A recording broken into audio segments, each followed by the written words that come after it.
কালকের এই দিনটায়, এই জুমার দিনে আল্লাহ তাআলা সাইয়েদনা আদম আলাইহিস সালামকে তৈরি করেছে। বিশ্বনবী বলেন, লাম্মা খালাকাল্লাহু আদামা ওয়া কানা তুলুহু 60 যিরাআন। আল্লাহ তাআলা যখন আদম আলাইহিস সালামকে তৈরি করলেন 60 হাত লম্বা করে তৈরি করলেন। সুবহানাল্লাহ। আর আমরাও যারা জান্নাতে ঢুকবো আমাদের আকৃতি থাকবে 60 হাত লম্বা। মজা করে সুবহানাল্লাহ পড়তে পারলেন না? আল্লাহ সাইয়েদনা আদমকে তৈরি করলেন এই জুমার দিনে। আবার সাইয়েদনা আদম আলাইহিস সালামকে পৃথিবীর বুকে তিনি পাঠিয়ে দিয়েছিলেন এই জুমার দিনে। সুবহানাল্লাহ। কুল নাহবিতু মিনহা জামিআ, ও Adam, go down with your wife, তোমার স্ত্রী হাওয়াকে নিয়ে পৃথিবীতে নামো। সাইয়েদনা আদম আলাইহিস সালামকে আল্লাহ তাআলা পাঠিয়েছিলেন শ্রীলঙ্কার একটা পাহাড়ে, অ্যাডামস পিক। ওখানে ঐতিহাসিকভাবে প্রমাণিত, এটা হাদিসে নেই, কুতুবুত তারিখে এসেছে। শ্রীলঙ্কা একটা পাহাড় আছে, কলম্বো থেকে অনেক দূর। ওই পাহাড়ের চূড়ায় সাইয়েদনা আদম আলাইহিস সালামের ফুটপ্রিন্ট আছে। ফুটপ্রিন্ট মানে পায়ের ছাপ। সুবহানাল্লাহ পড়ো। সুবহানাল্লাহ। এটারে বলে ফিঙ্গারপ্রিন্ট। এটারে কি বলে? পায়ের গুলারে একজনের আঙ্গুলের ছাপের সাথে একজনের আঙ্গুলের ছাপের মিল নাই। শুধু তাই না, আমার এই আঙ্গুলের সাথে এই আঙ্গুলের ছাপের কোনো মিল নাই। আয়াহসাবুল ইনসানু আল্লান নাজমা ইযামা বালা কাদিরিনা আলা আন নুসাউবিয়া বানানা। আল্লাহ বলেন, গোলাম, তুমি মনে করেছো তোমার হাড্ডি গুড্ডি পচে যাবে, তোমাকে আমি একত্রিত করে আবার বানাতে পারবো না? বানানো তো অনেক দূরের কথা, আমি তো তোমার আঙ্গুলের ছাপগুলো সংরক্ষণ করে রেখেছি। চিল্লায় পড়েন আল্লাহু আকবার।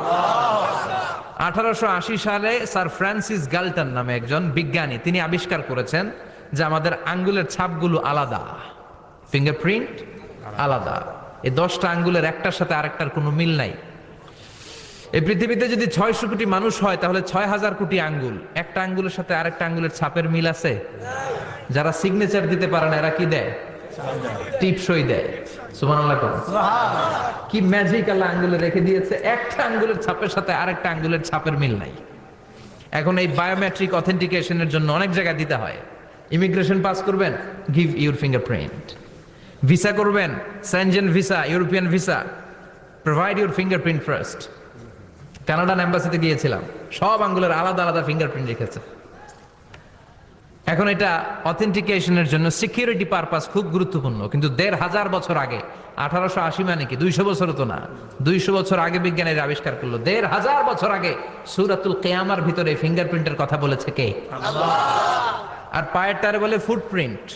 এটা প্রাণীদের ক্ষেত্রে প্রযোজ্য, কারণ প্রাণীদের আঙ্গুল নাই, আছে? ওদের আছে পা। বাঘের কয় পা?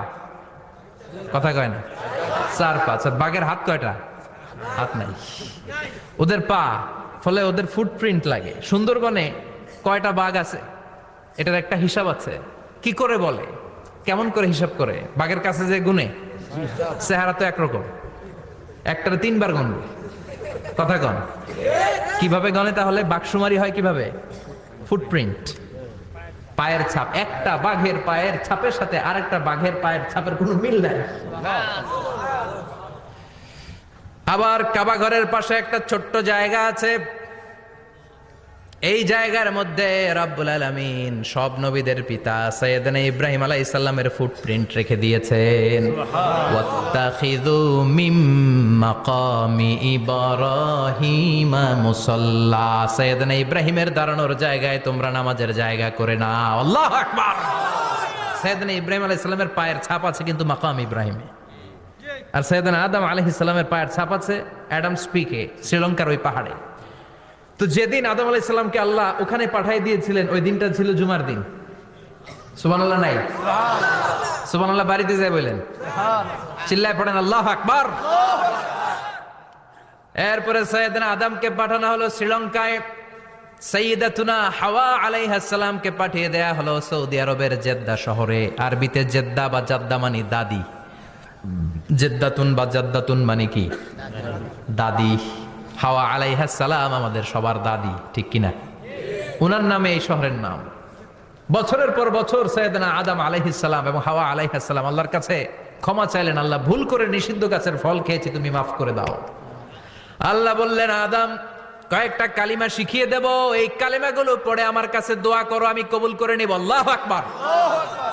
আল্লাহ শিখিয়ে দিলেন আর বললেন, আদম পড়া, রাব্বানা যালামনা আনফুসানা ওয়া ইল্লাম তাগফির লানা ওয়া তারহামনা লানাকুনান্না মিনাল খাসিরিন। ও আল্লাহ, জুলুম করেছি নাফসের উপর, ভুল করেছি, অন্যায় করেছি, আপনি যদি ক্ষমা না করে দেন আমরা শেষ হয়ে যাব, আমরা হালাক হয়ে যাব, ক্ষতিগ্রস্তদের মধ্যে শামিল হয়ে যাব, ঠিক কি না?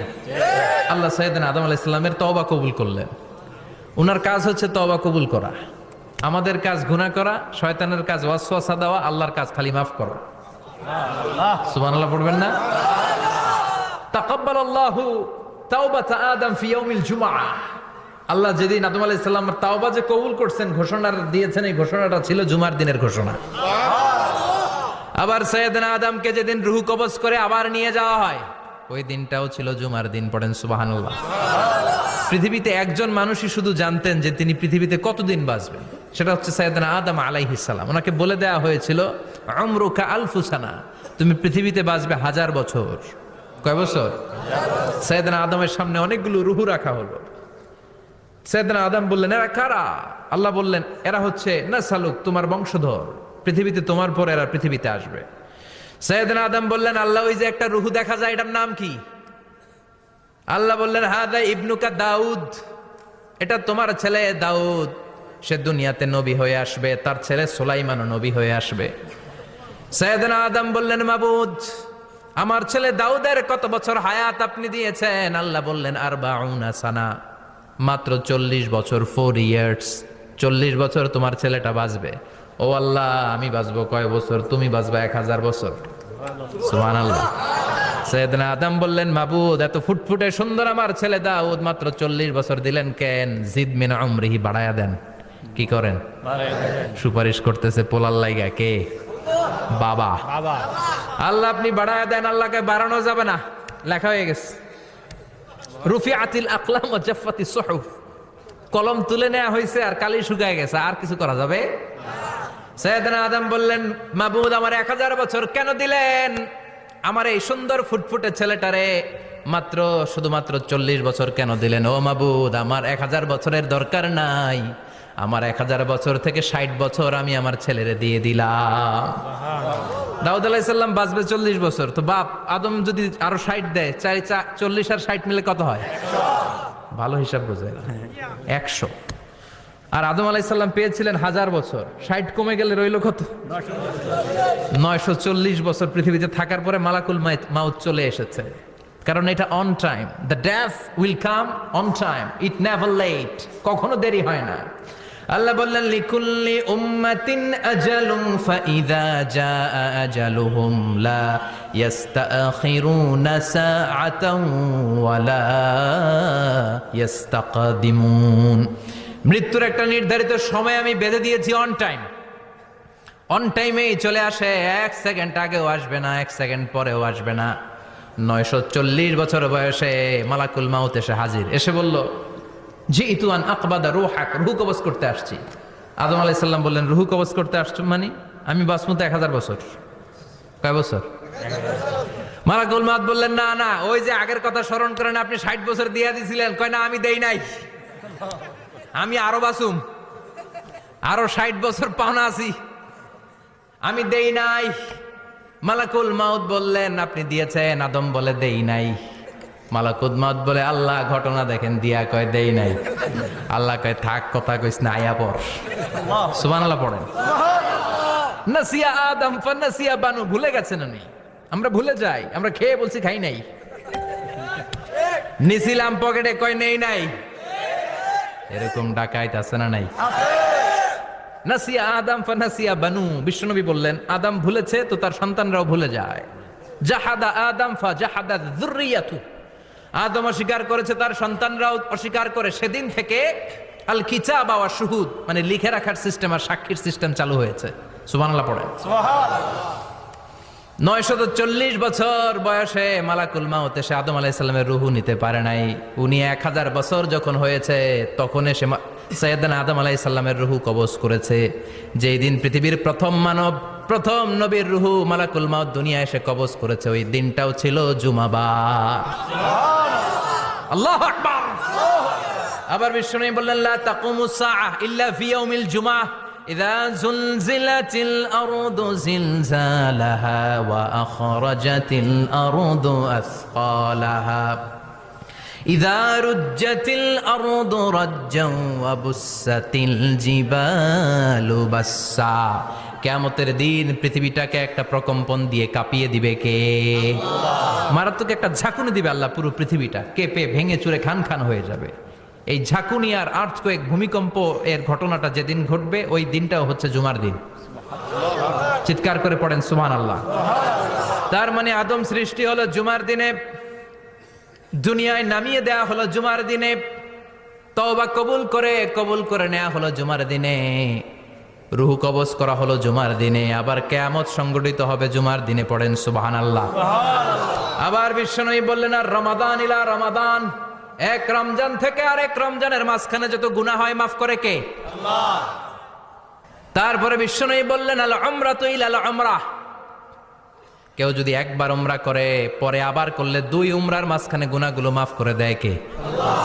আবার বিশ্বনবী বললেন আল জুমাআতু ইলাল জুমআ কাফফারাতুন লিমা বাইনাহুমা, এক জুমার পর থেকে সামনের জুমা আসা পর্যন্ত যে সগীরা গুনাহগুলো হয় সবগুলো সগীরা গুনাহ মাফ করে দেয় কে? রজব শাবানে বরকতে দাও, রমজান মাসে গুনাহ ঝড়াও, সপ্তাহ জুড়ে তুমি বরকতে দাও, জুমার দিনেতে গুনাহ ঝড়াও, রজব শাবানে বরকতে দাও, রমজান মাসে গুনাহ ঝড়াও। ঠিক কি না? তার মানে জুমার দিন গুনাহ মাফের দিন। সারা সপ্তাহে ভুল ত্রুটি অন্যায় যা করলাম জুমার নামাজের বদৌলতে সব গুনাহ মাফ করে দেয় কে? আল্লাহ। এই দামি দিনটাকে আল্লাহ ইহুদিদের দিতে চেয়েছিলেন, পায় নাই। আলহামদুলিল্লাহ কইবেন না? আলহামদুলিল্লাহ। ইখতিলাফু, তারা ইখতিলাফ করে হারাইছে এটা। এই দামি দিনটা রব্বুল আলামিন নাসারাদেরকে দিতে চেয়েছিলেন, ফাখতালাফু, ওরাও ইখতিলাফ করে হারাইছে। এজন্য ইখতিলাফ ভালো জিনিস না খারাপ জিনিস? মারামারি ভালো জিনিস না খারাপ জিনিস? আর ঐক্য করা ভালো জিনিস না খারাপ জিনিস? ঐক্য করতে রাজি আছেন? ইহুদিদেরকে আল্লাহ দিতে চাইলেন, ইখতিলাফ করে হারাইছে। নাসারারাও হারাইছে। ফাজা আল্লাহু বিনা ফাহাদানা বিহাদা দ্বীন, রব্বুল আলামিন এই দিনটা আমাদেরকে দিলেন, আমরা ইখতিলাফ করি নাই, বিশ্বনবীর হাতে হাত রেখে ঐক্য করে ঘোষণা দিয়েছি জুমার দিন আমাদের সাপ্তাহিক দিন। সুবহানাল্লাহ।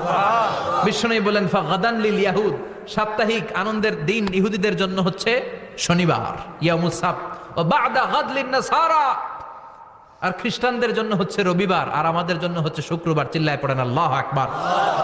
তার মানে জুমার দিন, জুমাবারের মর্যাদা বেশি না কম? চিল্লায় বলেন বেশি না কম? জুমার দিন সকালবেলা ফজরের নামাজের পর থেকে ফেরেশতারা যতগুলো মসজিদে জুমা অনুষ্ঠিত হয় ওই মসজিদে ঢোকার প্রতিটা দরজার মধ্যে দাঁড়িয়ে থাকে।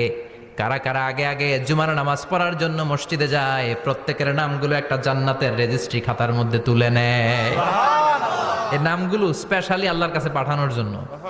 সুবহানাল্লাহ কইবেন না? ডানে বায়ে সামনে পেছনে যতগুলো দরজা, প্রতিটা দরজায় ফেরেশতারা বসে থাকে।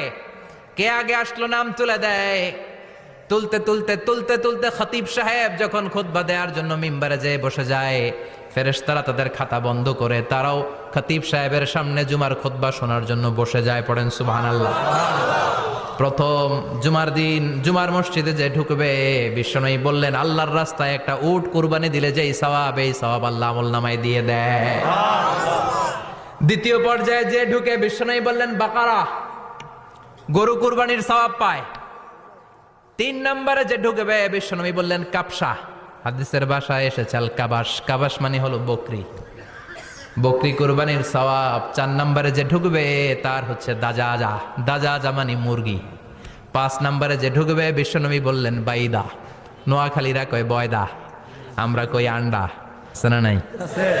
এক দেশের কত ভাষা, এক দেশের গালি আর এক দেশের বুলি। আমরা বলি ছেলে, কুষ্টিয়ায় বলে পুত্র, আরেক জায়গায় গেলে বলে হুত, আরেক জায়গায় গেলে বলে ফোয়া। আছে না নাই? এক এলাকায় বলে বেটা ছেলে, ছেলেদেরকে বেটা ছেলে। মরদ ফোয়া, মরদ ফোয়া হইতে না, মরদ ফোয়া হদ্দে। আহা, কি ভাষার বৈশিষ্ট্য! তো যেটাতে আমরা বলি ডিম, কোথাও বলে আন্ডা, কোথাও বলে বয়দা। তো এই বয়দা আল্লাহর রাস্তায় দান করে দিলে যেই সওয়াব, পঞ্চম ব্যক্তি ওই সওয়াব পাবে। এই 5 জনের পরে আর লেখালেখি নাই, বাকিদেরটা নরমাল এন্ট্রি করে সব ফেরেশতারা খুতবা শোনার জন্য বসে যায়। সুবহানাল্লাহ। তো জুমার দিনে আগে আগে যাবেন তো? সবাই রাজি আছেন? চিৎকার করে পড়েন ইনশাআল্লাহ। আলহামদুলিল্লাহ, আমরা এই জুমার দিনটাকে রাষ্ট্রীয় ছুটির দিন হিসেবে পাইছি না? 1984 সালে হুসাইন মোহাম্মদ এরশাদ সাহেব এই ভালো কাজ করছিলেন। উনি সব করছে জীবনে, স্বৈরাচারীও করছে, ভালো কাজও করছে। তো খারাপটা আর আমরা না বলে যেটা ভালো এটাই বলি। উনার কারণে আজ অবধি এই 84 থেকে আজ 34 বছর বাংলাদেশের রাষ্ট্রীয়ভাবে সাপ্তাহিক ছুটির দিন কোনটা? আলহামদুলিল্লাহ কইবেন না? এই উসিলায় আল্লাহ ওনারে মাফ করুক। পৃথিবীর অনেক দেশে কিন্তু শুক্রবার ছুটির দিন না। আমি বছরের বেশিরভাগ সময় মালয়েশিয়াতে থাকি। মালয়েশিয়ার সাপ্তাহিক ছুটির দিন রবিবার। খ্রিস্টানদের সাথে অনেক বিজনেস তাদের মেনটেন করতে হয়। তো তারা যদি শুক্রবারে ছুটির দিন করে তাহলে সপ্তাহে 2 দিন ব্যবসা বাণিজ্য কাটা পড়ে যায়। নিজেদের কারণে শুক্রবার বন্ধ, যাদের সাথে বিজনেস ওদের কারণে রবিবার বন্ধ। আমরা আলহামদুলিল্লাহ আল্লাহর দেয়ায় পবিত্র দিনটাতে পেয়েছি জুমাবার। আলহামদুলিল্লাহ পড়েন আলহামদুলিল্লাহ। এজন্য বিশ্বনবী বললেন, খবরদার এদিনের নামাজ মিস করো না। মান তারাকা সালাসা জুমাইন তাহাউনান, গাফলতি করে টানা 3টা জুমা যে ব্যক্তি মিস করলো, তাবা আল্লাহু ফি কলবিহি, রব্বুল আলামিন ওই লোকটার অন্তরের মধ্যে মোহর মেরে দেয়। ওয়া কুতিবা ফি জুমরাতিল মুনাফিকিন, মুনাফিকদের খাতায় তার নাম তুলে দেয়। 3টা জুমা যদি কেউ মিস করে 2টা পানিশমেন্ট। এক হচ্ছে তাবা আল্লাহু ফি কলবি, আল্লাহ অন্তরে মোহর মেরে দেয়। ভালো কথা ভাল লাগে না, নামাজ ভাল লাগে না, আজান ভাল লাগে না, ইসলাম ভাল লাগে না, শুধু মৌজ মাস্তি ভাল লাগে, গান বাজনা ভাল লাগে। এরকম আছে না নাই? জুমার নামাজে যায় না। আরেকটা হলো কুতিবা মিনাল মুনাফিকিন, মুনাফিকদের খাতায় নাম তুলে দেয়। আল্লাহ হেফাজত করো। আরো জোরে পড়েন আমিন। জুমার দিন আগে আগে মসজিদে আসবেন সবাই? রাজি? আসেন, আল্লাহ জুমার ব্যাপারে কি ওয়াজ আমাদেরকে করলেন আমরা শুনতে রাজি? আল্লাহ বললেন, ইয়া আইয়ুহাল্লাযীনা আমানু ইযা নুদিয়া লিস-সালাতি মিন ইয়াউমিল জুমুআতি ফাসআউ ইলা যিকরিল্লাহি ওয়া যারুল বাই', যালিকুম খায়রুল লাকুম ইন কুনতুম তা'লামুন। পড়েন না আল্লাহু আকবার। আল্লাহ বললেন, ও আমার মুমিন বান্দারা শোনো শোনো। আপনাদেরকে অ্যাড্রেস করে আল্লাহ বলছেন, ও আমার মুমিন বান্দারা শোনো, ইযা নুদিয়া লিস-সালাতি মিন ইয়াউমিল জুমআ, জুমার নামাজের আযান যখন দেয়া হয়, ফাসআউ ইলা যিকরিল্লাহ, আল্লাহর স্মরণে তোমরা ধাবিত হও। ওয়া যারুল বাই', কেনা বেচা বন্ধ করে দাও। যালিকুম খায়রুল লাকুম ইন কুনতুম তা'লামুন, এটাই তোমাদের জন্য কল্যাণ যদি তোমরা বুঝতে পারো। জুমার নামাজের আজান যখন হয়, ফাসআউ ইলা যিকরিল্লাহ, আল্লাহর স্মরণে তোমরা বের হয়ে যাও। আল্লাহু আকবার। ফাসআউ ইলা যিকরিল্লাহ ইযা নুদিয়া লিস-সালামি ইয়াউমিল জুমআ, জুমার নামাজের আজান যখন দেয়া হয় বের হয়ে যাও, তখন কোনো কাজ রাখা যাবে না। এই আজান দ্বারা উদ্দেশ্য হচ্ছে খতিব সাহেব খুতবা দেওয়ার জন্য মিম্বারে বসলে যে আজানটা দেয়া হয়, এই আজান। কথা বুঝতে পেরেছেন? কিন্তু দুর্ভাগ্যজনক হলে সত্য, আমাদের বাংলাদেশে এই আজানটা কেন যেন মুয়াজ্জিন ভাইরা ইমাম সাহেবের সামনে এসে আস্তে আস্তে দেয়, ছোট ছোট করে ইমাম সাহেবের মুখের উপরে দেয়, মাইকে দেয় না। এটা পাইছে কই? এটা যে কোত্থেকে ঢুকছে এক আল্লাহই ভালো জানে। আজান মানে অ্যানাউন্সমেন্ট। আজান মানে কি? কথা বলেন। অ্যানাউন্সমেন্ট কি জোরে হবে না আস্তে? তো সব আজান মাইকে এত সাউন্ড করে, এই আজানটা ইমাম সাহেবের মুখের সামনে এসে ছোট ছোট করে কেন দেয়? এটার কোনো দলিল আছে বলে আমার জানা নাই। এই আজানটা মাইকে হতে হবে। আমি পৃথিবীর যত দেশ ঘুরেছি, অনেক বড় বড় মসজিদে আমি জুমার সালাত পড়েছি। সব জায়গায় মক্কাতুল মুকাররমা সহ, মসজিদে নববী সহ সব জায়গায় খতিব সাহেব জুমার মিম্বারে বসার পরে যে আজানটা দেয়া হয়, এটাও অন্যান্য আজানের মতো মাইকে দেয়া হয়। আল্লাহ বললেন, ইযা নুদিয়া লিস-সালামি ইয়াউমিল জুমআহ, জুমার দিনে আজান যখন দেয়া হয়, এই আজান দ্বারা উদ্দেশ্য হচ্ছে খতিব বসলে যেই আজান 12:30 12:15 দিকে যেই আজান, এই আজান উদ্দেশ্য নয়। বিশ্বনবীর সময়ে এই 12:30 12:15 দিকে যে আজান ছিল, এটা ছিল না। বিশ্বনবীর সময় ছিল না, আবু বকরের সময় ছিল না, সৈয়দনা ওমর ফারুকের সময় ছিল না, এটা চালু হয়েছে সৈয়দনা উসমান যুন্নুরাইনের সময়। তখন মদিনাতে মানুষের সংখ্যা অনেক বেড়ে গিয়েছে, লোকজন আর জায়গা হয় না, মুসল্লিতে ঠাসাঠাসি।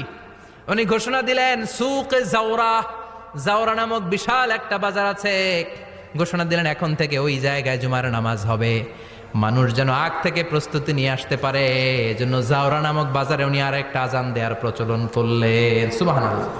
সেখান থেকে আজ অবধি আমরা এই অতিরিক্ত আজানটা দিয়ে থাকি। এটা নবীর সুন্নাত না, এটা সাহাবীর সুন্নাত। বিশ্বনবীর সুন্নাহ মেনে নেওয়া যেমনি আবশ্যক, চার খলিফার থেকে পাওয়া সুন্নাতগুলো মেনে নেওয়া আবশ্যক।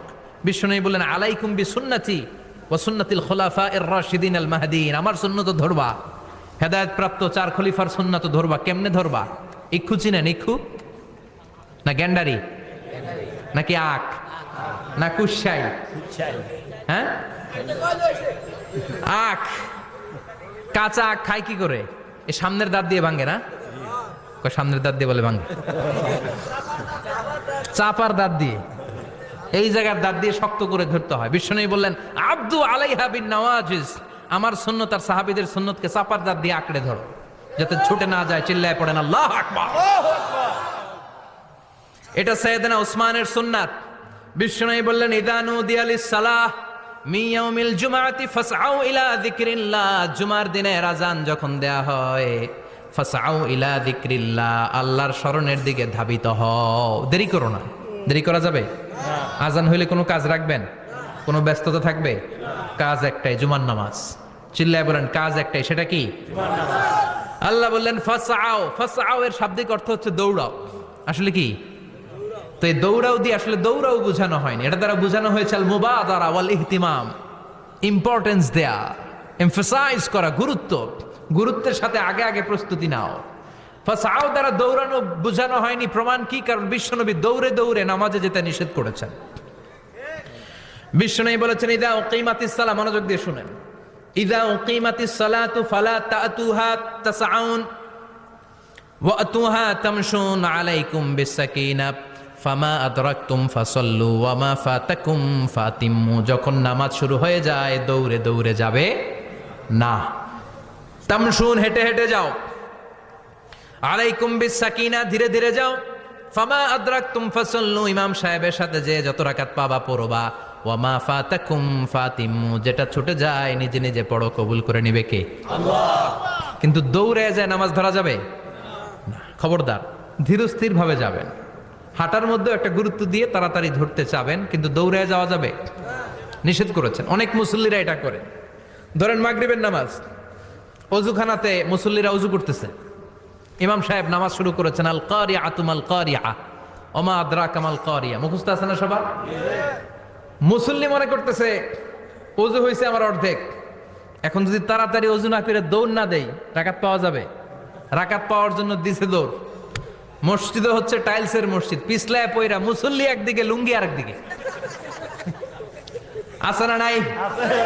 আমার কাছে খবর আছে এরকম পা ভাঙছে অনেকের। রাকাত ধরার জন্য মুসল্লি তাড়াহুড়ো করে দিছে দৌড়, মুসল্লি একদিকে লুঙ্গি, ঠ্যাং ভাঙ্গা শেষ, এখন ল্যাংড়া। বিশ্বনবীর কথা মানে নাই, ওটারে ল্যাংড়া বানাইছে কে? এই জন্য বিশ্বনবী বললেন খবরদার দৌড়ে যাবে না, একামত হয়ে গেলে ধীরস্থির ভাবে যাও। কেননা দৌড়ে দৌড়ে আপনি কার দরবারে যাবেন? উনি তো সব রাজার বড় রাজা, মহারাজা। মহারাজার দরবারে তাড়াহুড়ো করা যায় নাকি? ফিট হয়ে কাপড় চোপড় পরে আতর টাতর মেখে ধীরস্থির ভাবে যাবেন। দৌড়ে গেলে আপনার হার্টবিট বেড়ে যাবে, আপনার ব্রেথ ইন ব্রেথ আউট, শ্বাস প্রশ্বাস বেড়ে যাবে। তো হাঁপানির চোটে তো আপনি হাঁপাতে থাকবেন। আপনি তাহিয়া পড়বেন কখন, তাসবিহ পড়বেন কখন, আল্লাহর প্রশংসা করবেন কখন? চিল্লা এখন ঠিক কিনা? এজন্য আল্লাহ বললেন ফাসআউ ইলা যিকরিল্লাহ, জুমার নামাজের আযান যখন হয়ে যায় তোমরা আল্লাহর জিকিরের দিকে ধাবিত হও। যিকরিল্লাহ, আল্লাহর স্মরণ। জিকির মানে কি? কিন্তু এই জিকির দ্বারা এই আয়াতে উদ্দেশ্য হচ্ছে আল খুতবাতাইন, জুমার দুই খুতবা। জুমার জিকিরের অনেক অর্থ আছে। জিকির মানে সালাত, জিকির মানে কোরআন, জিকির মানে ওয়াজ, জিকির মানে সম্মান। আবার জিকির মানে জুমার দুই খুতবা, আবার জিকির মানে সুবহানাল্লাহ, আলহামদুলিল্লাহ, সুবহানাল্লাহ আলহামদুলিল্লাহ লা ইলাহা ইল্লাল্লাহু মুহাম্মাদুর রাসূলুল্লাহ সাল্লাল্লাহু। এটাও জিকির। সুবহানাল্লাহ আলহামদুলিল্লাহ আল্লাহু আকবার, এই তিন জিকিরের চেয়ে শ্রেষ্ঠ কোনো জিকির আছে? কথা কন। বিশ্বনবী প্রত্যেক ফরজ নামাজের পরে সুবহানাল্লাহ 33 বার, আলহামদুলিল্লাহ 33 বার, আল্লাহু আকবার 34 বার পড়তেন। রাজি আছেন? সবাই পড়তে রাজি আছেন? লাফালাফি করবেন না তো? ঘাড় বাঁকা করবেন না তো? হুই হুই করে চিল্লাফাল্লা করা যাবে? জিকিরের মধ্যে সৌন্দর্য আছে না নাই? আল্লাহ নিজেও সুন্দর, আল্লাহর কাছে যেটা আমরা পেশ করব সবটাই সুন্দরভাবে পেশ করতে হয়। চিল্লা এখন ঠিক কিনা? তার মানে জিকিরের অনেক অর্থ। জিকিরের এক অর্থ হলো কোরআন। জিকিরের এক অর্থ কি? কোরআন। আপনি যখন কোরআন পড়েন তখন জিকির করেন কার? আল্লাহ। কথা বলেন। আবার আপনি যখন নামাজ পড়েন জিকির করেন কার? আবার আপনি যখন লা ইলাহা ইল্লাল্লাহ এটা পড়েন জিকির করেন কার? ঝিনুকের ভেতর লুকিয়ে থাকে যেমন মতি, ঝিনুকের ভেতর লুকিয়ে থাকে যেমন মতি, কালমা শাহাদাতে আছে আল্লাহর জ্যোতি, কালমা শাহাদাতে আছে আল্লাহর জ্যোতি। পড়েন সুবহানাল্লাহ। এই লা ইলাহা ইল্লাল্লাহ সবচেয়ে শ্রেষ্ঠ জিকির। সাইয়েদনা মুসা আলাইহিস সালাম আল্লাহরে বললেন, আল্লাহ আল্লিমনি যিকরান, আপনি আমার এমন একটা জিকির শিখাইয়া দেন লা ইয়ালামুহা ইল্লা আনতা ওয়া আনা, যে জিকিরটার শব্দ আপনি আর আমি ছাড়া কেউ জানবে না। দুনিয়াতে যত অদ্ভুত অদ্ভুত প্রশ্ন সব আপনি মুসা আলাইহিস সালামের মাথা থেকে পাবেন। ভেরি কিউরিয়াসিটি ছিল ওনার, বিভিন্ন বিষয়ে আল্লাহরে প্রশ্ন করতেন। আল্লাহরে বললেন, আল্লাহ আল্লিমনি কালিমাতান আল্লিমনি যিকরান লা ইয়ালামুহা ইল্লা আনতা ওয়া আনা, ও আল্লাহ এমন একটা জিকির আমারে শিখান, দিনে রাতে সব সময় এই জিকির আমি করব, আপনারে ডাকবো, কিন্তু শর্ত হলো এই জিকিরটা জানবে শুধু আপনি আর জানবো শুধু আমি, কেউ জানবে না। আল্লাহ বললেন, মুসা পড়ো লা ইলাহা ইল্লাল্লাহ, লা ইলাহা